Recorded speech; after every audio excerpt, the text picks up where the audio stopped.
Welcome to Degrees of Maternity, a place of positive encouragement for moms in particular and families in general. This residence is for those inquiring minds looking to improve their quality of life and the lives of those around them by making incremental and doable changes for the better. As your travel buddy on this exciting journey of growth, I can safely say that each week will be spent in preparing for our travels or actually exploring the new terrain we'll encounter together. If you're ready to get into today's practical learning experience, explaining 3 of the 5 defensive strategies for fighting inactivity, then let's get going. Today is a follow-up to the video, 5 Strategies for Fighting Inactivity. If you haven't had a chance to watch that video yet, you might want to backtrack and go look at that one first. Then come back to this video so you don't miss a beat. I guarantee my timeline will make more sense if you go that route. So let's get into the first of the 3 remaining strategies. Maneuver number 3. Seek motivational sources to either jumpstart or help sustain activity.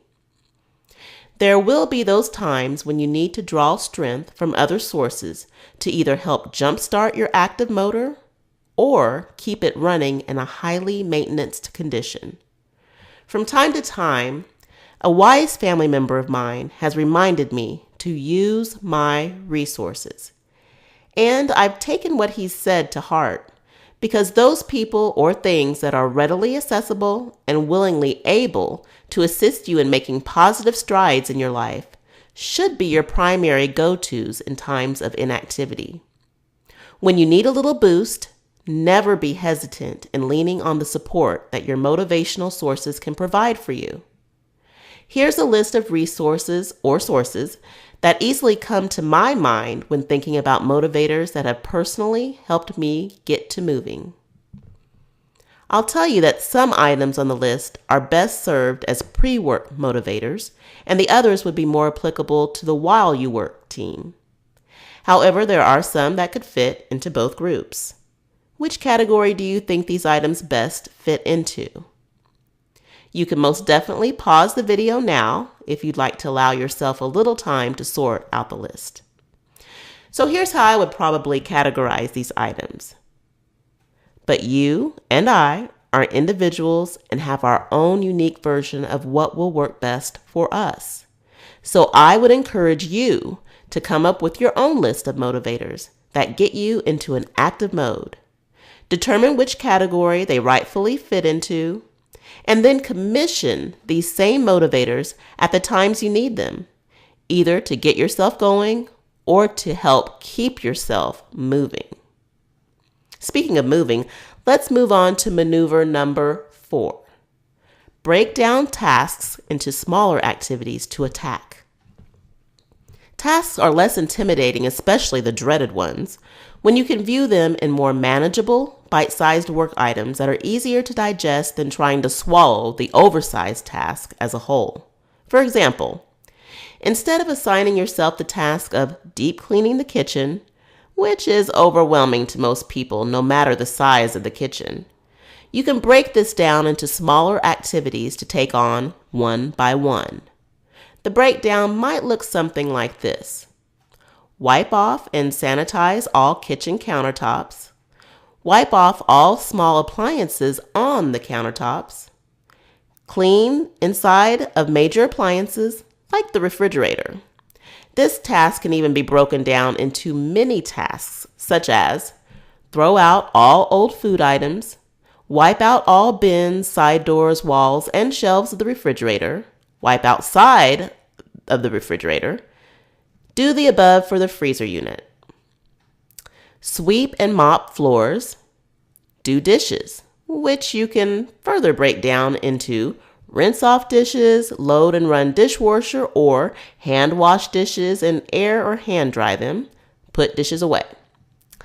Clean out pantry. Guess what? This can be broken down too. But hey, I think you get the gist of where I'm going with this activity. So I'll sum up maneuver number 4 in this way. 1. Identify the overall task you're attempting to accomplish. 2. Break down the task into smaller, more manageable tasks. 3. Create a realistic deadline for the completion of each small task as well as the overall task. Side note, if you assign one day for deep cleaning the kitchen, then I'm guessing you either have a professional cleaning crew assisting you with this endeavor, or you're just a little misguided on the true meaning of deep clean. 4. Complete all the small tasks until the overall task is completed in its entirety.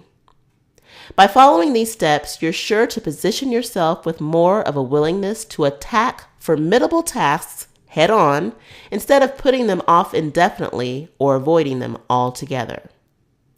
On to maneuver number 5.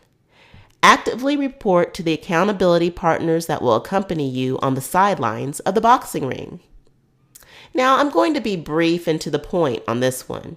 Can you believe it? The explanation for this strategy rests on your willingness to put in some work. So here's a little homework assignment for you. I would like for you to check out my video titled Accountability Partners, if you haven't done so already. And if you have already seen it, a refresher never hurts. I go into depth on what accountability partners are and what role they play in helping you to achieve your goals. Well, that was the remaining 3 of the 5 defensive strategies for fighting inactivity. I think all this preparation we're accomplishing before hitting the road is setting us up for memorable degrees of maternity adventures ahead. My hope is that you will come along for all the personal learning and growth and relationship building we'll encounter along the way. Thanks for watching. Until next time.